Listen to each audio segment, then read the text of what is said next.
Africa Live, Africa Plus. Nitwa Alain Nova Irambona. Nshime kandi mwebwe bakunzi mudahengeshanya gukurikirana amakuru cyo kimwe nibiganiro tubashikiriza hano kuri chaîne ya Africa Live. Africa Live ni chaîne ibaha amakuru astoje neza akambere mu bice byinshi mu bisata bitandukanye ikambere no mu ndimi zitandukanye. Ukaburi mushasha uguruye ijya mbere tumberaga ugakengere uce ufyonda sabone canke subscribe hama binashitse naho ugire like hama binashitse kandi ushobora gusangiza ino nkuru abandi. Nuko itagize 5 z'ukwezi kwa gatandatu 2025 abarundi baritabiriye amatora abiri, nitora rimwe mugabo ryari mwabiri tora rya abashinga amateka n'abahanuzi b'amakomine. Nuko uko biri kose rero byavuye mu matora sibyo kugaruka ko mugabo tuza kugaruka ku byashikirijwe mu kiganiro n'abamenyesha makuru mu ntara ya Gitega n'umukuru w'igihugu cy'u Burundi hari ku munsi wa gatandatu tariki 14 ukwezi kwa gatandatu nyene hari haciye indwi imwe gusirenga by'amatora bimenyekanye eka mbere haciye imisi mike amatora abaye muga hari haciye imisi mikeyi umugwi w'igihugu jeje amatora seni utangaje ibyavuye mu matora y'abashinga amateka mugabo migwi nayo y'intara ijeje amatora ariyo sepi yari yamenyesheje ibyavuye mu matora y'abahanuzi n'amahanuzo zambo za komine. Aha rero dushaka kugaruka ku ibyashikirijwe n'umukuru w'igihugu yashikije byinshi byiza nkora mutima mugabo tuja gufata ano majambo nkora mutima mbere abarundi bamwe bayumvise bayakiriye gutandukanye, bamwe neza abandi to yabyo byose yo bari imvugo ya politike abandi bati okay ni deka tubirindire tubibonye.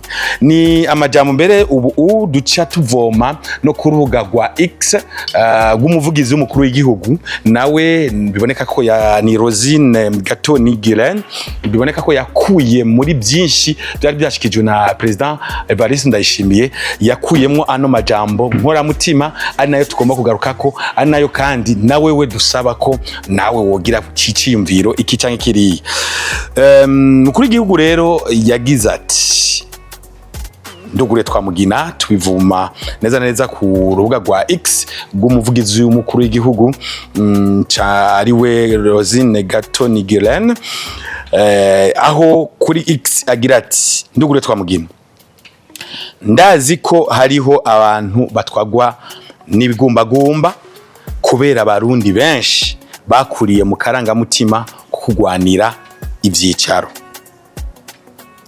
Ndabamenyesheje ko tugiye gufatanya urugendo turi kumwe twese mu nzira twafashe ubu mu gushira abantu ku kivi. Twaranse kuraba Igihagararo, Umugambwe Canke Ubwoko. Ubu icyo dukeneye n'ubukerebutsi bwanyu n'ubushobozi bwanyu. Ndugaye twamugina aya n'amajambo yavuzwe na Nyeninganje Ndayishimiye mugabo kandi aba majambo yagarutswe ko nuno muvugizi w'umukuru w'igihugu. Ugiye kwiga rero ibwina ugaca mu mizi ugaciga nino ibiri mwaya majambo ni amajambo nkora mutima. Ati abarundi bakuriye mu karanga mutima kugwanira ivyicaro ibi ntawo bideha. Mu wese arashaka kuja heza, arashaka kwitwa naka, arashaka kugendera mu muduga mwiza wa leta, arashaka gutonda mu biro vyiza vya leta. Ibyo ni iby'umuntu wese. Agaca avuga ati ndabamenyesheje ko tugiye gufatanya urugendo turi kumwe twese uwo n'umukuru w'igihugu cy'u Burundi mu nzira twafashe ubu mu gushira abantu ku kivi. Abantu baje ku kivi babandi ngo utarima ntamira canke ngo udakoze ntakage abantu bumve ko bahoja ku kivi. Mugabo gushikwa ku kivi kwe avuga umukuru w'igihugu cy'u Burundi ngo twaranse kuraba Igihagararo ijunja ryawe icyo ufise icyo wamaze. Aha rero niho abantu bace batanga none mu by'ukuri burya kugira uronke icicaro kiniki cyangwa igiti iki nkuko byama bivuga ngo ni igiti ntibazoraba icyo wamaze hariya. Mugabo gacagaruka avuga ati ntikuraba igihagararo umugambwe cyangwa ubwoko. Muraje yibaza none mu byukuri ubu mugambwe kubura umunyamugambwe wishitse uwo ari wo wose cyangwa uvuga ngo urakomeye cyane ntacyo byoza bigufasha kugira ngo uronswe ibanga iri n'irindi.